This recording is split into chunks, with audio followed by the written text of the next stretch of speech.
Hi there, just doing this to explain a little bit of what's going on with my Xilo Stax V3 ESC here. I'll just go through the troubleshooting steps that I've done. So plugging just the flight controller in for now.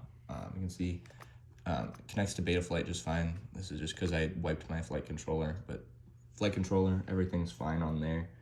But if I take a battery and plug it in, what I've noticed is, first off, no beep up noise for the motors or anything. If I go ahead onto my computer here, I'll disconnect from Betaflight, close that tab, go to AM32 configurator here, connect to it. It recognizes it, and it sees up here that there's 4 ESCs, but when I go to read, I'm getting these ACD general errors. It tries it 5 times to do the flash. From what I can tell, this is a bootloader problem. Basically, I resoldered some new motors onto this guy here, and I was using ESC configurator, not AM32 configurator, to change the number of poles on it, and I accidentally unplugged it while it was still flashing. The motors did power up 3 times, and then ever since then, when I plug it in, it doesn't work. So I realized that I screwed that up. That's completely on me.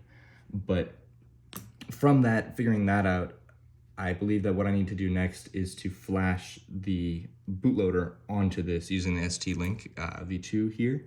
The problem with this ESC, and what I've been following, there's an Oscar Land guide about flashing from BLHeli 32 to AM32, and how to flash like the bootloader onto an AM32 ESC and MCU.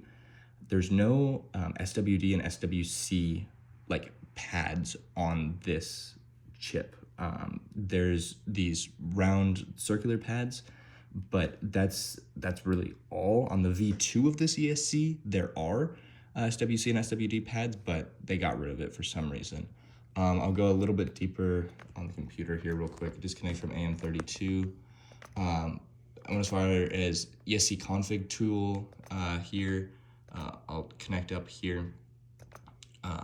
Again, it sees that there's four ESCs, but whenever I try and connect to an individual one, see it says did not connect. If I go to flash, and then I click on one, it says bad or no ACK from if, that, or no acknowledgement from, yeah. So don't know exactly what's going on here. I've gotten to the point where I've got these like small probes, and I'm connecting them up to my ST-Link to try and like get to the individual like pins on the side of the F421 MCUs, but I've had no success from there. I don't know if this is just a Xilo problem. I don't know why they would have removed those SWC and SWD pins. From what I can tell, from the technical data sheet of the actual chip, it should be FA13 and FA14, which should be the top 2 pins on the right-hand side of each MCU. But again, I could just not be making proper contact there. When I'm following the steps from that Oscar Land guide that I included in my original email, I am not getting any response from the ST-Link to the actual MCU. So any help would be appreciated. Yeah, mainly if there's any technical drawings of this, trying to figure out where those SWC and SWD pins are, or pads would be great. Thanks.